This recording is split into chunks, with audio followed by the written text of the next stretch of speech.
नाज़रीन कराम, अस्सलाम वालेकुम वरहमतुल्लाहि वबरकातुहू। आज हम कुरान करीम में बयान की गई एक ऐसी अबरतनाक कहानी सुनने जा रहे हैं जो सिर्फ एक तारीखी वाक़या नहीं बल्कि क़यामत तक आने वाले इंसानों के लिए सबक है। ये कहानी है गुरूर, तकब्बुर, जुल्म और नाफरमानी के इंजाम की। ये कहानी है फ़िरौन जैसे जालिम बादशाह की, और ये कहानी है हज़रत मूसा अलैहिस्सलाम जैसे सच्चे नबी की, जिन्होंने अल्लाह के हुक्म पर जालिम के सामने कलमा हक बुलंद किया। फ़िरौन मिस्र का बादशाह था। वो अपने वक्त का सबसे ताकतवर हुक्मरान था।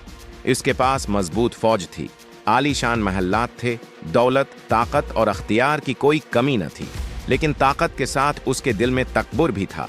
वो इतना मगरूर हो चुका था कि कहने लगा, अना रब्बुकुमुल आला, मैं तुम्हारा सबसे बड़ा रब हूँ। नाउज़ बिल्लाह। ये सिर्फ बादशाही का गुरूर नहीं था, ये अल्लाह के मुकाबले में खड़ा होने की जसारत थी।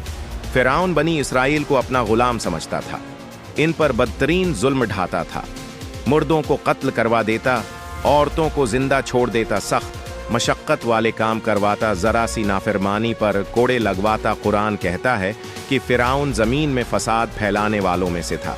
फ़िरौन ने ख्वाब देखा कि बनी इसराइल में एक बच्चा पैदा होगा जो उसकी सल्तनत को ख़त्म कर देगा। उस खौफ से उसने हुक्म दिया, बनी इसराइल के हर नौमौलूद लड़के को कत्ल कर दिया जाए। इसी वक्त अल्लाह ने एक अजीम मंसूबा बनाया।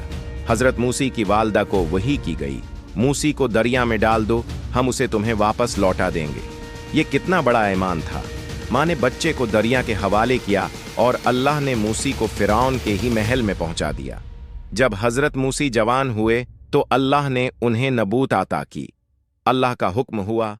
फ़िरौन हज़रत मूसा ने डरते हुए कहा, या अल्लाह, मैं ज़बान की कमज़ोरी रखता हूँ। अल्लाह ने हज़रत हारून को साथ भेज दिया। फ़िरौन के सामने दावत। हज़रत मूसा फ़िरौन के दरबार में गए और फरमाया, मैं रब अल आलमीन का रसूल हूँ, बनी इसराइल को आज़ाद करो।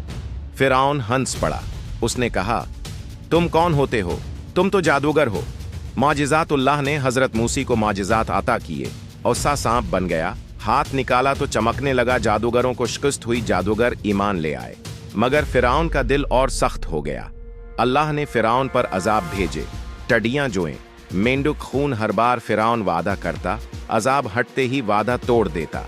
आखिरकार अल्लाह ने हुक्म दिया, ए मूसा, रात के वक्त बनी इसराइल को लेकर निकल जाओ। हज़रत मूसा अपनी कौम को लेकर रवाना हो गए। जब फ़िरौन को खबर हुई तो वो गुस्से से आग बगूला हो गया।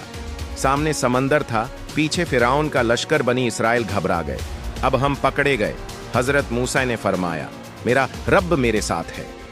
समंदर का मौजिज़ा। अल्लाह ने हुक्म दिया, ऐ मूसा, असा समंदर पर मारो। 12 रास्ते बन गए, पानी दीवारों की तरह खड़ा हो गया। बनी इसराइल सलामती से गुजर गए। फ़िरौन भी लश्कर समेत समंदर में दाखिल हुआ।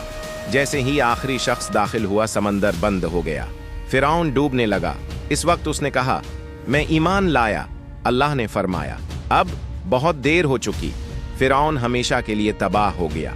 नाज़रीन, ये कहानी हमें सिखाती है, गुरूर इंसान को हलाक कर देता है, जुल्म का अंजाम तबाही है। अल्लाह सब्र करने वालों के साथ है, हक हमेशा गालिब आता है।